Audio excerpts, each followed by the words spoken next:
Happy October, everybody. Welcome into NBA Now. I'm your host, Harris Rubenstein. NBA preseason is underway. The regular season starts in 2 weeks. I cannot be more excited. We have a couple of injuries to go over, but first, let's talk a little bit about this Jimmy Butler situation because it's just flying off the handles, ladies and gentlemen. So, apparently, Jimmy Butler is very angry at the Minnesota Timberwolves. Why?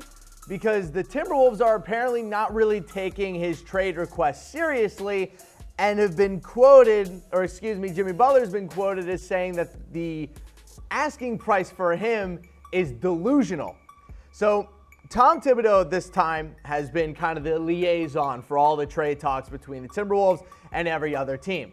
He still wants to fix the situation between Jimmy Butler and Karl-Anthony Towns, thinking that, a woman can't really come in between, two NBA stars, because that's never happened before. By the way, if you're wondering why Jimmy Butler wants to leave the Minnesota Timberwolves and why him and Karl-Anthony Towns don't get along, there is a huge internet rumor going around that Jimmy Butler slept with Karl-Anthony Towns' ex-girlfriend, and Towns wasn't apparently too appreciative of that. So the Timberwolves at this time have been kind of going through all these trade talks, but never really giving a actual counter offer that makes sense. For instance, the Philadelphia 76ers went to the Minnesota Timberwolves, asked what the asking price was for Jimmy Butler, and the Timberwolves replied with Ben Simmons. If you're looking to trade for Jimmy Butler and the team that has Jimmy Butler is asking for Ben Simmons, that team is not serious about trading away Jimmy Butler. They're just not. That is a ridiculous trade request. I can't even imagine sitting there as Tom Thibodeau or the Timberwolves owner Glenn Taylor being on the phone with new 76ers GM Elton Brand and them asking, what do you want for Jimmy Butler? And you honestly responding, Ben Simmons. Like, this just doesn't sound like a team that's serious about trading Jimmy Butler to me. We also had a report yesterday that the Milwaukee Bucks had apparently called the Minnesota Timberwolves about Jimmy Butler. By the way, told you they were going to end up doing that. I just thought it was going to happen at the trade deadline. They apparently asked for Khris Middleton to come back the other way. Now, that makes a lot more sense. However, I don't think the Bucks at this time even want to touch Khris Middleton. I think they think he's in line for a really big season. But it just seems that this whole Jimmy Butler situation is just a cascading pile of crap.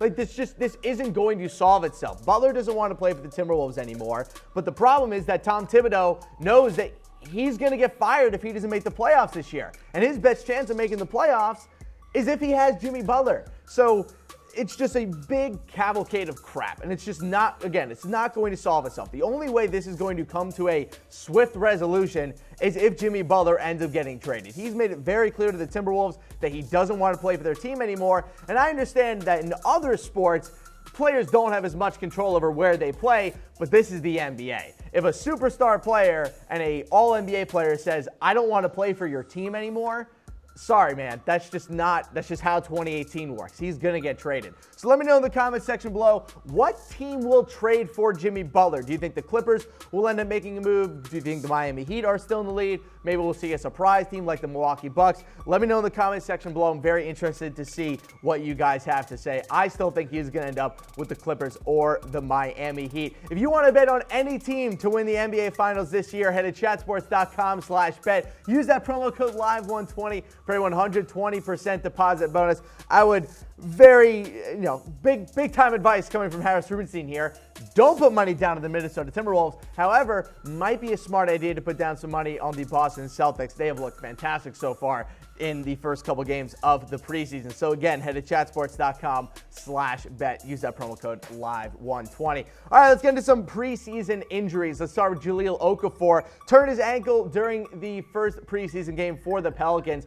Nasty injury. He left the arena with a cast and ice on his ankle. It was a nasty turn. He landed on it pretty poorly. He's expected to miss the rest of the preseason. Not great for Jahlil Okafor, a guy who is maybe on his last NBA chance right now after a couple failed stints with the 76ers and, of course, with the Nets last year. Apparently, he's slimmed down a lot. His defense has apparently improved in camp, and he's apparently been doing some better shooting as well during drills so far. This was a big preseason for Okafor. He's fighting to make a Pelicans team that is already crammed down low. Julius Randle, Nikola Mirotic, all obviously Anthony Davis, along with third-year player Shek Diallo. So the Pelicans got a lot of players down low that they have to cycle through, and Jahlil Okafor is trying to, really find a spot for himself in that rotation. So if he's going to miss the preseason, that's not great for his chances of making the Pelicans' final roster. Probably the biggest injury we've had so far of the preseason, Lauri Markkanen. He's going to miss 6 to 8 weeks with a sprained right elbow. The good news for Lauri, only expected to miss 12 actual NBA games. Obviously, we're still a couple weeks away from the start of the season. So once he comes back, once the season starts, they think it'll be about 4 to 5 weeks into the season before he comes back. So he'll likely miss the first month, probably first, maybe all of October, maybe about a week in November. So not a huge amount of games lost for Lauri Markkanen in his second year with the Bulls, but just not what the Bulls are looking for. I mean, obviously they draft Wendell Carter Jr. to play alongside Lauri Markkanen. They bring in Jabari Parker as well. It will give Jabari Parker more of a chance to kind of find his place in a very packed Bulls lineup, but losing Lauri Markkanen for any amount of time is bad news for the Chicago Bulls. He should be fine, though, once he comes back. Smaller injury for the Boston Celtics. Al Horford sprained his wrist. He will return for the final preseason game for the Celtics, and his injury is not expected to linger into the regular season. He did say, though, that he was a little bit afraid. He thought he initially broke his wrist, and he missed the second Hornets-Celtics preseason game, but for now, nothing really to concern yourselves with. What you should concern yourself with is how great the Celtics starting five has been when they've actually been playing, outside of Gordon Hayward getting 5 fouls in the first half. So overall, this Celtics team is going to be healthy to start the season.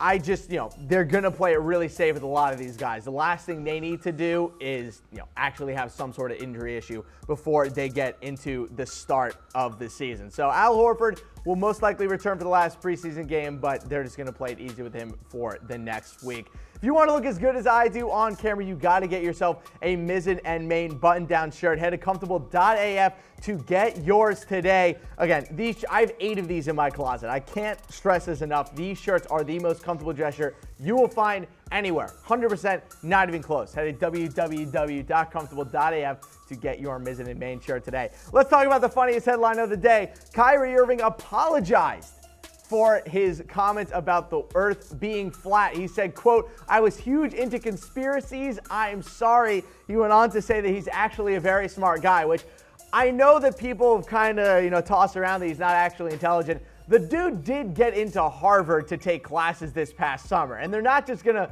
let random people in. I understand he's Kyrie and he's a celebrity, but this is still Harvard. They do have standards in terms of the people that they let take classes there. So I don't think Kyrie Irving's stupid. I just think he got into a YouTube conspiracy hole and ended up taking things a little bit too far, which, come on. Doesn't that happen to everybody?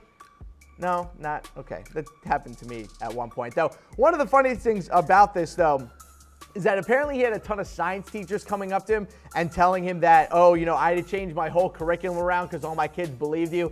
If you're a parent and you have kids who actually believe that the earth is flat because Kyrie Irving said so, you got a lot bigger problems than just your kid thinking the earth is flat. That's your problem. That's a parenting issue right there. Keep control of your kids, people. Not everything an athlete says is 100% fact.